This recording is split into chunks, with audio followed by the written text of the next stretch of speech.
My mother smiled as she sliced the cake and said it like a joke. "I wish you were never born." Everyone laughed except me. I didn't argue.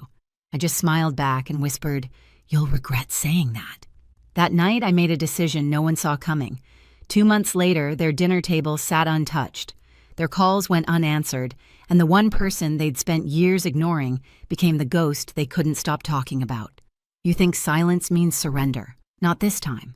Because what I did next turned that wish into something they'd never forget.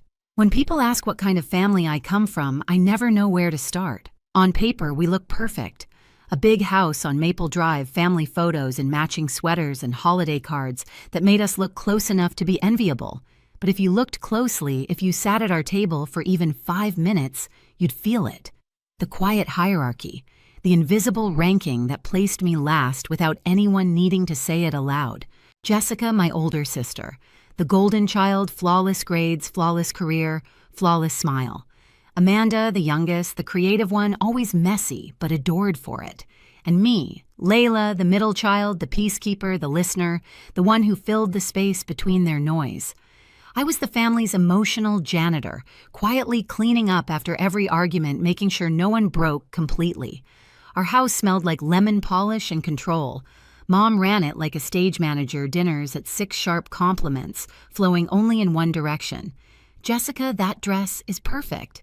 "Amanda, you're such an artist." Me, I was the audience applauding, forgotten, fading into the wallpaper. Even my father, gentle but distant, lived by Mom's script. When she rolled her eyes at me, he stayed silent, pretending not to notice.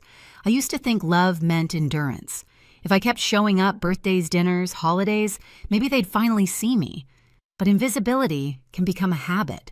You start believing it's safer not to be seen at all.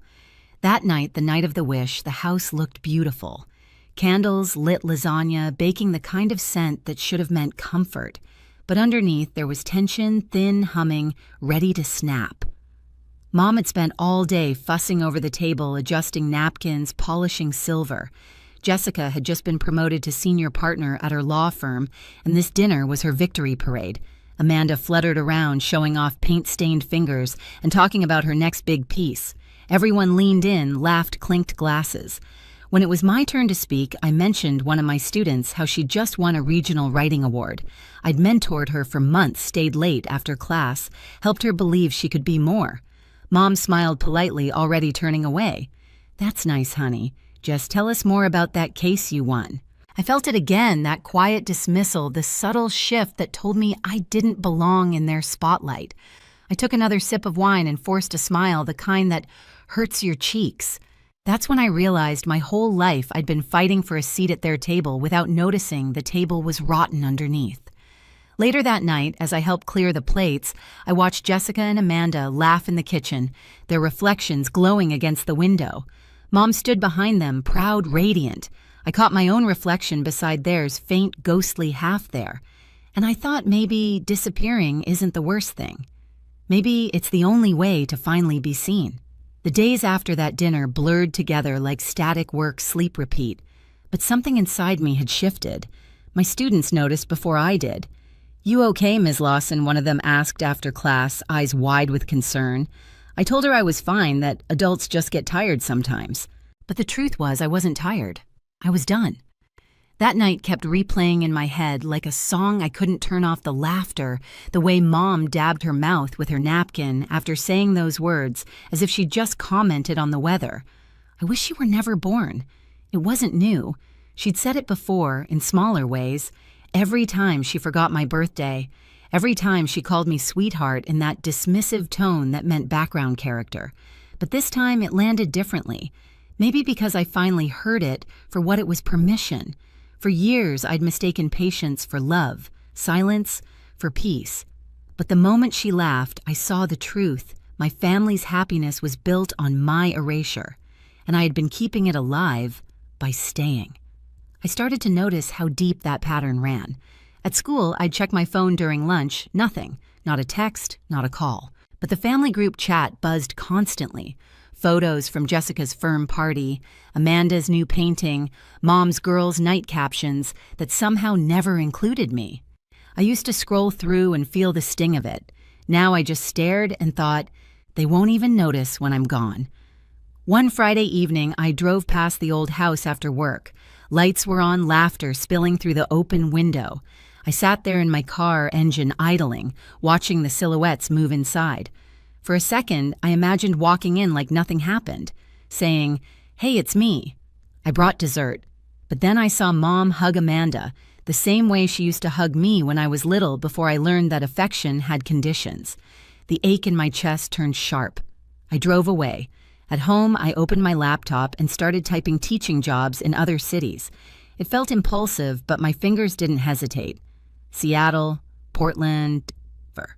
Each name looked like a door cracked open. The next week, I boxed up the family photos, every frame, every forced smile. I slid them into a drawer and taped it shut. My apartment looked emptier, but I could finally breathe. I stopped answering calls. Then I stopped returning texts. Silence stretched between us like a bridge burning from both ends.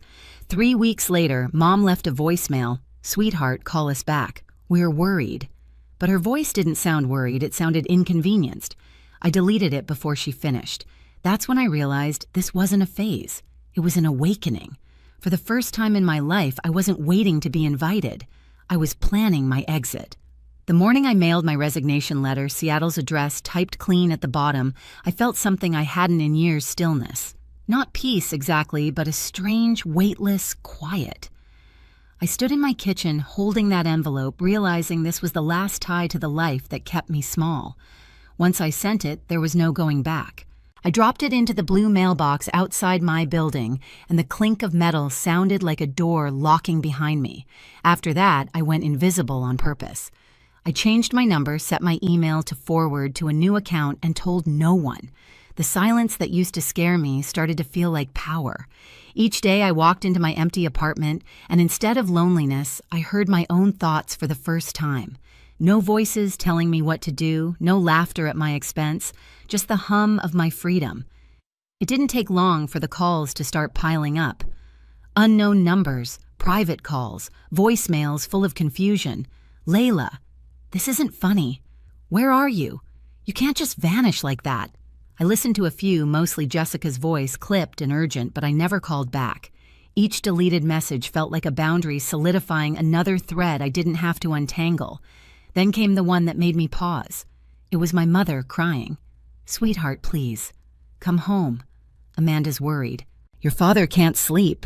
I could almost picture her hand pressed to her temple, dramatic as ever, but the words didn't reach me anymore. She had laughed when Amanda wished I didn't exist. Now she was begging for the very presence she erased. That irony tasted sweet. By the 5th week, word started getting back to me through cousins and old neighbors. Jessica was snapping at clients, Amanda stopped painting. My parents fought constantly. Without me there to absorb their chaos, it turned inward. They were finally forced to face each other without a scapegoat. I didn't plan revenge. I just let absence do the work. Sometimes the most powerful strike is simply refusing to show up for your own execution. The day the movers came, I stood by the window watching my furniture disappear piece by piece. Each box carried out was like proof I wasn't running. I was reclaiming. Seattle waited on the other side of that road, gray skies and all. When the last box was loaded, I looked around the empty space and smiled. For the first time in my life, I was leaving, not because they pushed me out, but because I finally wanted to go. Seattle greeted me with rain, the soft kind that never really stops. I rented a small apartment near the school that had hired me, a narrow place with creaky floors and tall windows. On my first morning, I walked to class carrying a coffee I brewed myself, not the kind I used to grab in a rush before driving across town for another family dinner. There were no calls to return, no expectations to meet, just me and the sound of students filing into the room. For the first time in my life, I felt seen because I was finally standing in my own light. My new principal, Mr. Reynolds, called me the calm in the storm. My students listened when I spoke. They laughed at my jokes. They handed me drawings, poems, thank you notes, little reminders that presents didn't have to be begged for, it could be given freely. Every smile, every thank you, Ms. Lawson, was a quiet antidote to the years I'd spent invisible. But even freedom has echoes. About 2 months after the move, the past began clawing its way back. It started with an email. No subject line, no name, just a few words. "Please come home, we need you." I deleted it without reading the rest. Then came a letter forwarded from my old address, my mother's handwriting looping and perfect. "Your father's not well. Jessica's having trouble. Amanda misses you." I didn't answer. Instead, I sat on my balcony that night listening to the rain against the railing. For years, I had mistaken being needed for being loved. Now I saw the difference. They didn't miss me. They missed what I did for them, the listener, the peacemaker, the convenient daughter who never fought back. Without me, they had to face the noise they'd spent a lifetime covering with laughter. Weeks passed. Then one Friday evening, a knock echoed through my apartment. I froze. When I opened the door, Jessica was standing there, perfect hair ruined by rain, eyes rimmed red. "You really weren't going to tell us where you went," she said. Her voice trembled, but it wasn't anger, it was disbelief. I let her in. She looked around like she was walking through someone else's life. "Mom's losing it," she said. "Amanda blames me. Dad barely talks. It's chaos." I sipped my tea and waited. "You sound surprised." She frowned. "You don't get it. You're the glue. When you left, everything fell apart. That word glue made me laugh. No, Jess, I wasn't glue, I was tape. Temporary. You all just got used to me patching the cracks." Her jaw tightened. "You're cruel." I set my cup down. "No, I just stopped volunteering for pain." Jessica sat there in silence, watching me. I could tell she didn't recognize me anymore. I wasn't the quiet sister she could guilt into showing up. I was someone she couldn't control. When she left, she said, "Mom's sick. You should call her." I almost did. But then I remembered that night, the laughter, the fork scraping against the plate, her eyes gleaming as she said, "I wish you were never born. A mother's sickness can't erase a daughter's ghost." I didn't call. After that visit, they tried harder. Letters, voicemails. Even Amanda sent one, her voice shaky for once. "I didn't mean it, Layla. Please, just come home." I played it twice, waiting to feel something. I didn't, because what she called home had never really been mine. And then the photo came. It was sent from a cousin I barely spoke to. A picture of my parents' dining table, the same one where I'd been erased 100 times. Except this time, only 2 plates were set. No candles, no laughter. The caption read, "Thanksgiving's not the same without you." I stared at it for a long time, not out of sadness, but because the table looked smaller, diminished. Empty in a way no decoration could fix. They'd built their happiness around my silence, and when that silence left, everything caved in. By Christmas, I learned through another relative that Jessica had moved out after a fight with Amanda. Dad started sleeping in the den. Mom stopped hosting dinners. Their perfect family portrait cracked from the inside. Meanwhile, my world was expanding. My students nominated me for Teacher of the Year. My colleagues called me family. I'd never heard the word sound so clean. One rainy afternoon, I stopped at a small bookstore. That's where I met David. He was standing in the fiction aisle arguing with himself about which book to buy. I teased him for it, and he laughed, really laughed. It wasn't the kind of laughter that cut. It was the kind that healed.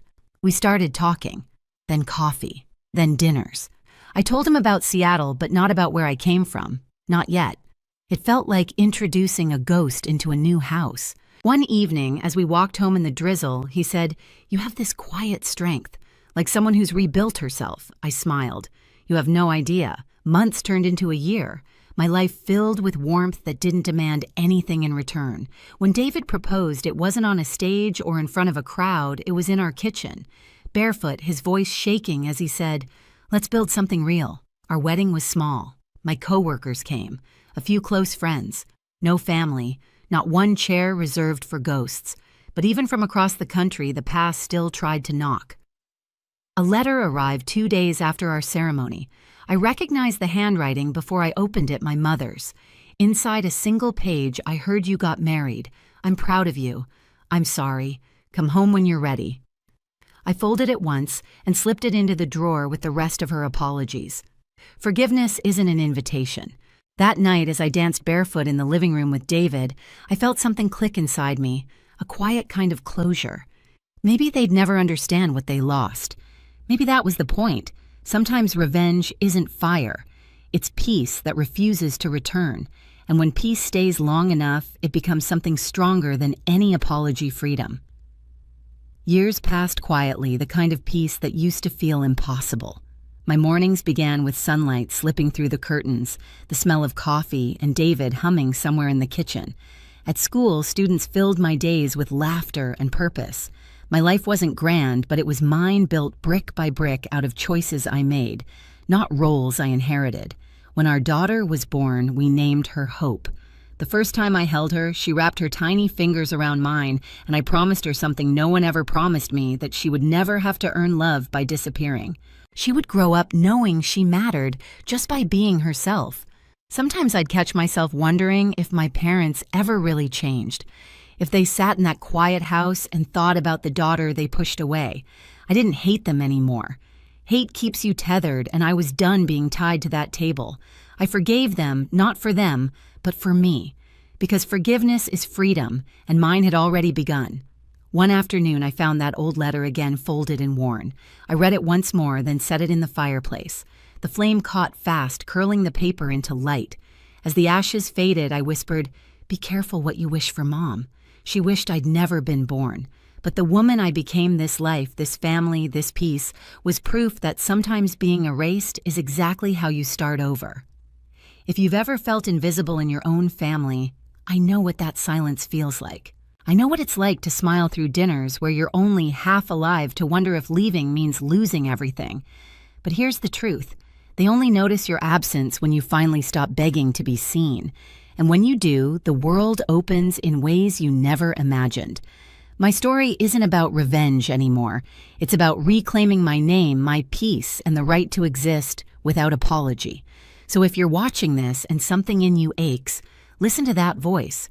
Walk away if you must. Start again if you can. You're not disposable. You're just done shrinking.